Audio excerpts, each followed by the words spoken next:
കേരളത്തിൽ UDF മന്ത്രിസഭ അധികാരമേൽക്കാൻ ദിവസങ്ങൾ ബാക്കി നിൽക്കെ തെരഞ്ഞെടുപ്പ് വാഗ്ദാനങ്ങൾ നടപ്പിലാക്കണമെന്ന് ആവശ്യപ്പെട്ട് തെരുവിലിറങ്ങി മഹിളാ മോർച്ച. KSRTC ബസ്സുകളിൽ സ്ത്രീകൾക്ക് സൗജന്യയാത്ര അനുവദിക്കുമെന്ന UDF പ്രകടന പത്രികയിലെ വാഗ്ദാനം ഉടൻ നടപ്പിലാക്കണമെന്നാവശ്യപ്പെട്ടാണ് വേറിട്ട് പ്രതിഷേധം അരങ്ങേറിയത്. ബസ്സിൽ കയറി ടിക്കറ്റ് എടുക്കാൻ വിസമ്മതിച്ച മഹിളാ മോർച്ച പ്രവർത്തകർ KSRTC ജീവനക്കാരെയും യാത്രക്കാരെയും ഒരുപോലെ കുഴപ്പിച്ചു.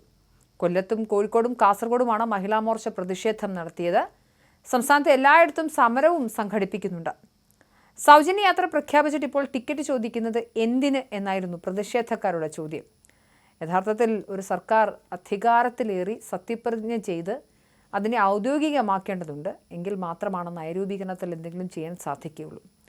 മെയ് 15 KSRTCയിൽ സൗജന്യയാത്ര യാഥാർത്ഥ്യമാക്കുമെന്നായിരുന്നു UDFിൻ്റെ പ്രഖ്യാപനം. പക്ഷേ മുഖ്യമന്ത്രിയെ പ്രഖ്യാപിക്കുന്ന അടക്കമുള്ള കാര്യങ്ങൾക്ക് തീയതി നീണ്ടുപോകുന്ന സാഹചര്യമുണ്ടായി. അതുകൊണ്ട് തന്നെ പ്രകടന പത്രികയിൽ 15-ാം തീയതി നടപ്പിലാക്കുമെന്ന് പറഞ്ഞത് പാലിക്കാൻ സാധിച്ചില്ല.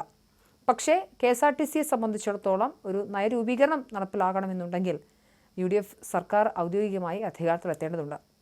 അപ്പോൾ പിന്നെ ഈ ഒരു സമരമുറ തന്നെ അനാവശ്യമായിരുന്നു. എന്തിനാണ് ഈ പ്രഹസനം എന്നാണ് സാമൂഹിക മാധ്യമങ്ങൾ ചോദിക്കുന്നത്. മന്ത്രിസഭാ രൂപീകരണം വൈകുന്നത് തങ്ങളുടെ കുഴപ്പമല്ലെന്നും അങ്ങനെ പറഞ്ഞാണ് സമരക്കാർ സമരത്തിന് ഇറങ്ങിയത്. പ്രഖ്യാപിച്ച വാഗ്ദാനം പാലിച്ച് ശീലിക്കണമെന്നുമാണ് മഹിളകളുടെ ആവശ്യം. പലയിടങ്ങളിലും പോലീസ് ഇടപെട്ടാണ് പ്രതിഷേധക്കാരെ നീക്കിയത്. അധികാരക്കൊതി വെടിഞ്ഞു നൽകിയ വാഗ്ദാനങ്ങൾ പാലിക്കാനും സ്ത്രീകളോട് നീതി കാട്ടാനും കോൺഗ്രസ് തയ്യാറാകണമെന്നും മഹിളാ മോർച്ച ആവശ്യപ്പെടുന്നു.